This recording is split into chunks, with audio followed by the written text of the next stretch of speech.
Oke, kayaknya penyepong Itel S23 ini makin marak nih kayaknya beredar di Indonesia ini ya kan. Dan yaudah, gue bakal buat video impresi gue dan gue bakal kasih lihat kebusukan-kebusukan, kejelekan-kejelekan yang ada di Itel S23 yang mungkin belum lo temuin di video-video lain di luar sana. Gue bakal buka secara full vulgar lah pokoknya di sini, gak ada yang gue ya gitulah. Pokoknya buat lo penyepong Itel kayaknya agak sedikit kecewa sama video gue ini ya kan. Karena terlalu gimana gitu.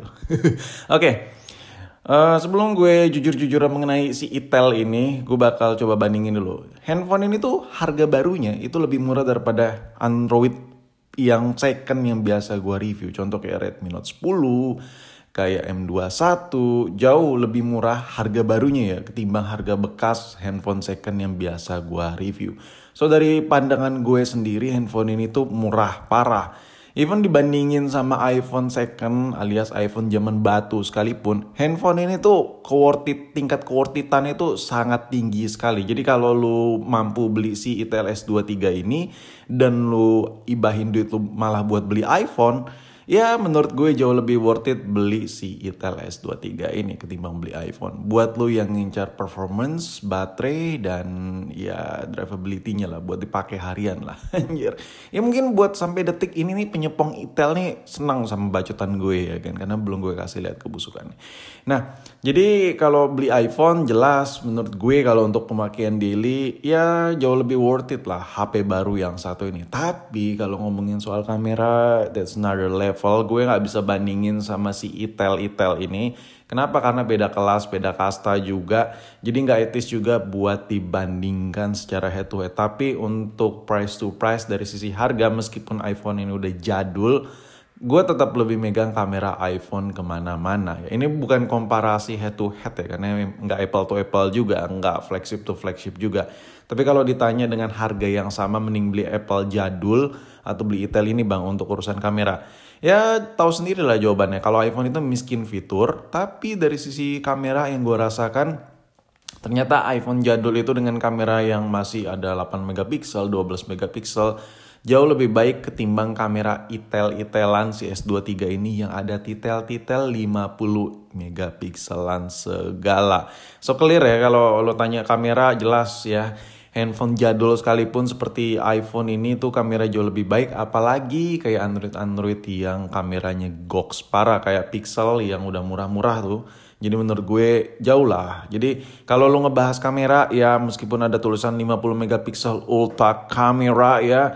Gue gak bisa ngomong banyak di sini. Intinya handphone ini tuh untuk kamera B aja. Gak ada spesial-spesialnya buat gue. Karena gue udah coba make handphone ini tuh beberapa hari dan gue gak ada impresinya sama sekali sama kamera dari si Itel ini. Jadi kalau lo pengen banget jadi penyepong Itel dan lo nganggap semuanya perfect dari segala sisi, kamera semua bagus, enggak, no. Kameranya biasa banget.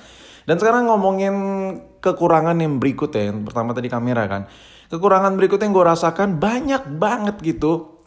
Orang yang menjadi penyepong Itel tuh karena layarnya tuh udah dikasih 6,6 inch. Segede ini memang gede banget menurut gue yang biasa pakai iPhone. Dan udah 90 Hz ya. Tapi lo tahu gak sih? Kalau brightness layar ini tuh ampas parah. Banget ya. Gue banyak banget yang nge-review handphone sejutaan yang second dan itu banyak banget kualitas layar tuh jauh lebih baik. Jadi kayak sayang gitu kalau lu nggak ngutamain performance banget, ada di luar sana mungkin kemakan iklan dan lain-lain, malah beli Itel ini dibandingkan handphone lain. Tapi begitu dipakai karena mereka nggak butuh banget yang performance yang buat gaming parah gitu, yang nggak gimana-gimana, mereka tuh bakal nggak nyaman. Kenapa? Oke, gue coba jelasin deh.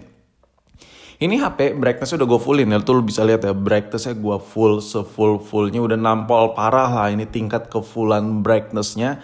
Apa yang terjadi dengan brightness full ini di HP ini yang orang tuh ketutupan sama spek 90 Hz ya. Iya, brightness-nya ampas parah ya. Jadi kalau lu ini cahaya studio gue belum nyala semua men. Ini masih cahaya B aja, masih remang-remang lah bagi studio gue.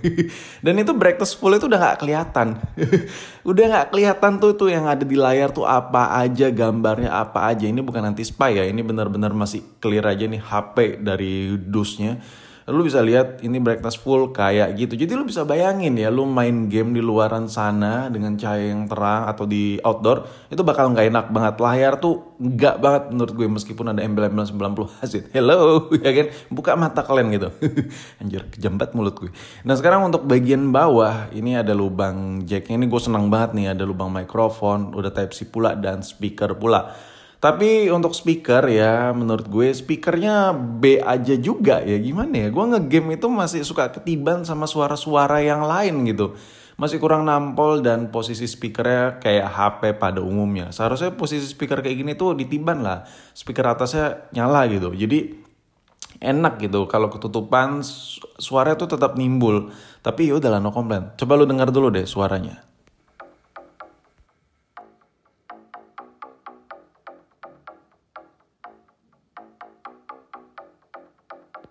Oke, yang tadi lo denger itu cuman bayang-bayang aja lah, gue kasih lo denger aja, nggak akurasi ya, karena ini gue rekam pakai mikrofon, gue edit lagi pasti ada perubahan suara, tapi setidaknya lo bisa denger. Dan yang nggak gue suka berikutnya kelikan-kelikannya.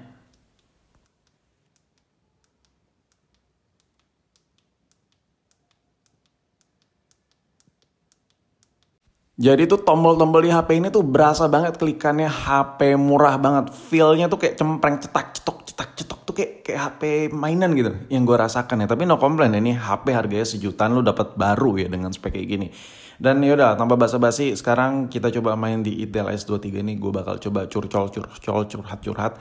Main PUBG pakai HP ini kira-kira rasanya kayak gimana sih? Ya setelah kekurangan-kekurangan Intel S23 yang tadi gue sebutin ya. Sekarang gue bakal tes gaming, mungkin agak sedikit berbeda, lebih kebanyakan bacot. Oke, ini gue coba buat main PUBG cuy. Yang gue rasain nih pertama kali yang kayak gue bilang ya, ini layarnya ini kurang banget, terangnya itu kurang ya, padahal brightness udah klimaks. Jadi ya lo bisa lihat sendiri ya, kalau main handphone ini tuh pakai HP ini kalau di luar ruangan tuh bakal chaos parah. Nah ini cahaya studio ini gue kurangin, kan gue punya banyak pencahayaan ya, pada gue mati-matiin biar nggak terlalu terang gitu di meja ini. Nah kalau terlalu terang dia bakal silo parah dan nggak enak lah. Nah buat grafiknya no complain lah gue di sini ya, no complain. Cuman dengan budget sejutaan gini buat ngegame ya HP baru loh, it's more than enough menurut gue. Ini kalau speaker nih gue fullin, speakernya lumayan, bukan yang handphone gede banget gitu speakernya, cuman dia berkarakter gitu, kayak bassnya itu nimbul gitu ya kan. Gue suka sama HP ini. Ini gue kecilin deh biar gue bisa enak sambil ngebacot.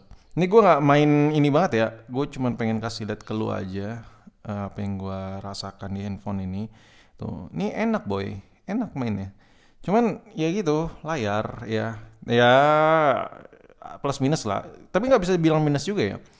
Ini HP harganya sejutaan ya, kalau layarnya begini ya udah gitu. Lu dikasih HP baru sejuta gitu, bisa buat ngegame gitu ya. Udah gitu. Enak gitu. Kalau lu mau perfect ya jangan sejuta, duit lu siapin lah ya. Ada harga ada rupa lah boy, ya kan. Nggak bisa kita ngarep semuanya all package ya.